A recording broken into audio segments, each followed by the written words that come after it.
Ci troviamo a Montagnana, in un'azienda agricola ad indirizzo florovivaistico, come potete osservare. Ci troviamo precisamente da Zonato Diego. Questa realtà rappresenta una delle eccellenze, vorrei dire, del territorio.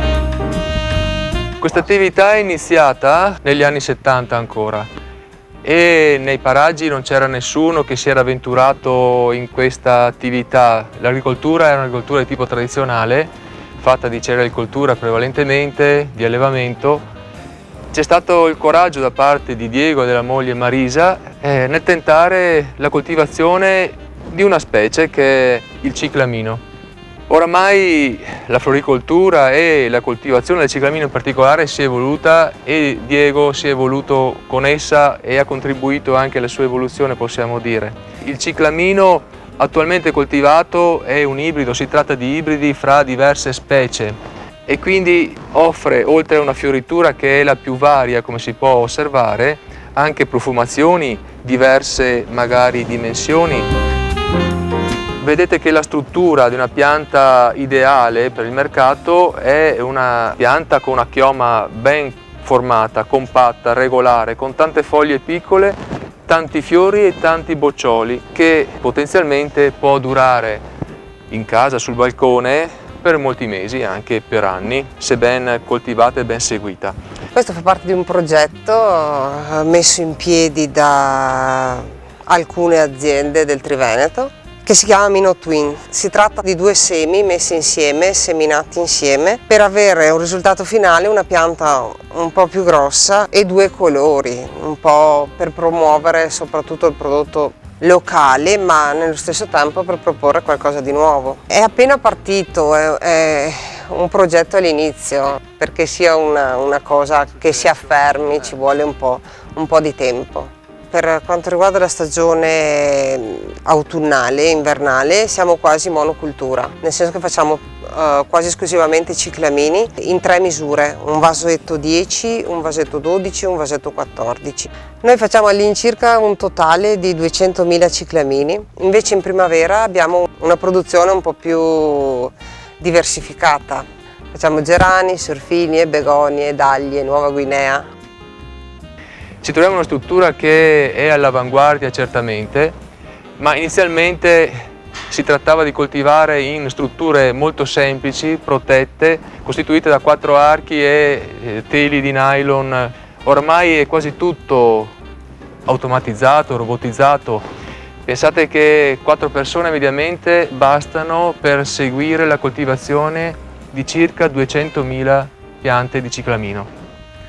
Dicevo di questa struttura, ne vediamo solo una parte, si tratta di oltre 9.000 metri quadrati di superficie coperta con una struttura all'avanguardia in ferro vetro con riscaldamento e sistema di climatizzazione tutto automatizzato, con piante disposte su bancali mobili e il sistema di irrigazione cosiddetto a flusso e riflusso. Noi abbiamo attualmente 10.000 metri quadrati più 9.000 in vetro e hanno tutti flusso e riflusso come sistema di irrigazione. Di là abbiamo le barre irrigatrici, sì che l'apporto manuale è sempre minore.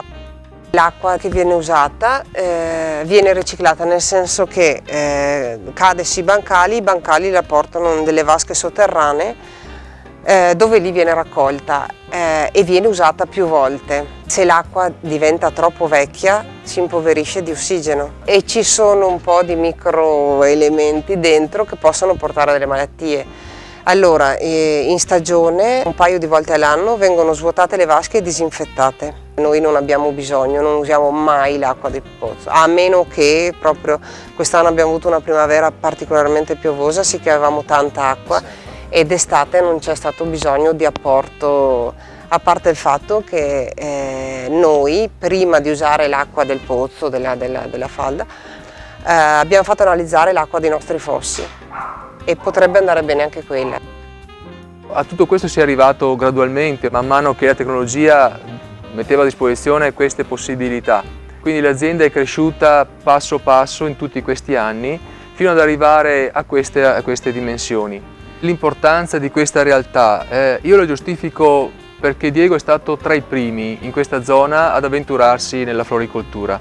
Non siamo in Liguria, non siamo in Toscana, le condizioni climatiche a volte ci penalizzano, a volte ci avvantaggiano a seconda della coltura, però Diego ha avuto un seguito, come lui poi altre aziende si sono avventurate nella coltivazione di piante floricole, piante ornamentali, però diciamo che negli anni 80, negli anni 90 ha rappresentato una alternativa, cioè ha mostrato la possibilità di avere altri sbocchi per chi magari non aveva sufficiente superficie aziendale o aveva dei figli o delle figlie a cui far qualcosa.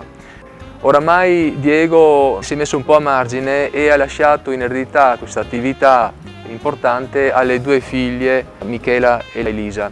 Penso che sia una grossa fortuna perché ho trovato l'azienda, ho provato a lavorare fuori, ma sì, ho capito che alla fine lavorare nel proprio, avere delle soddisfazioni nel proprio, ci sono anche dei vantaggi e delle soddisfazioni. Il ciclamino è una coltura che inizia a fine primavera e si protrae per l'estate e l'autunno fino a dicembre generalmente. Però i primi ciclamini generalmente oramai fioriscono da luglio ad agosto addirittura, però noi li consideriamo come coltura autunno-invernale, insomma, abbiamo possibilità di portarci in casa questa pianta che sopporta le condizioni dell'appartamento, però è bene aprire una parentesi e dare qualche informazione in proposito. Il ciclamino che attualmente si coltiva non è il ciclamino della nostra montagna, non è il ciclamino europeo, è un ibrido e quindi nel lavoro di ibridazione si è migliorato notevolmente la capacità di adattamento, la qualità e la durata della fioritura, la resistenza a condizioni anche diverse. Non è la pianta certamente da sottobosco come lo era una volta. Quindi la quantità e la qualità della luce, cioè l'intensità e la durata, hanno una grande influenza, in particolare sulla qualità. Se noi vogliamo delle piante ben fogliate, con foglie piccole, numerosissime, così tanti germogli e quindi boccioli potenzialmente, dobbiamo disporre di una buona illuminazione. Le immagini che vedete sono certamente suggestive. Vi vorrei poter trasmettere anche il profumo che è possibile così apprezzare, perché i ciclamini di Diego sono anche profumati, ce ne sono delle selezioni che hanno la profumazione dei nostri ciclamini di montagna. Per concludere, siamo in una realtà particolare. Il territorio montagnese dunque non è solo allevamento, cerealicoltura, pataticoltura, è anche questa, è fatta anche di realtà diverse. Come questa realtà ce ne sono altre, diverse, ma ugualmente interessanti e avremo modo nelle prossime occasioni di visitarle assieme. Quindi rimando al prossimo appuntamento per conoscere quelle che sono le eccellenze del nostro territorio.